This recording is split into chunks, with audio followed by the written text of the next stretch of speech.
Hi friends, இப்போ நம்ம எங்கே போயிட்டுருக்கோன்னா ஒரு சவாரி ஒன்று.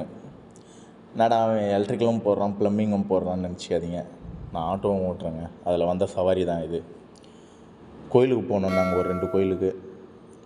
செங்கல்பட்டை தாண்டி மணப்பாக்கம் உள்ள கன்னி கோயிலுங்க இந்த கோயில்.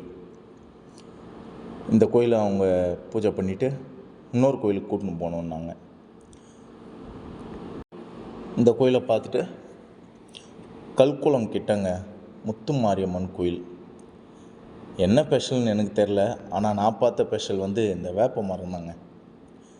நீங்கள் பார்த்தீங்கனாலே தெரியும், அந்த வேப்ப மரத்துக்கு ஏதோ ஒரு 4 கால் நிற்க வச்ச மாரி இருக்குது. நல்லா பாருங்கள், அந்த அழகாக பாருங்கள். அந்த வேப்ப மரத்துக்கு ஒரு 4 கால் இருக்கிற மாரி இருக்குது. அதுக்குன்னே இந்த கோயிலை பார்க்க வராங்க நிறைய பேர். நீங்கள் இந்த கோயிலுக்கு போன அனுபவம் இருந்தால் கீழே கமெண்ட் பாக்ஸில் கமெண்ட் பண்ணுங்கள். இந்த வீடியோ பிடிச்சிருந்தா லைக் பண்ணுங்கள், ஷேர் பண்ணுங்கள், சப்ஸ்கிரைப் பண்ணுங்கள். பாய்.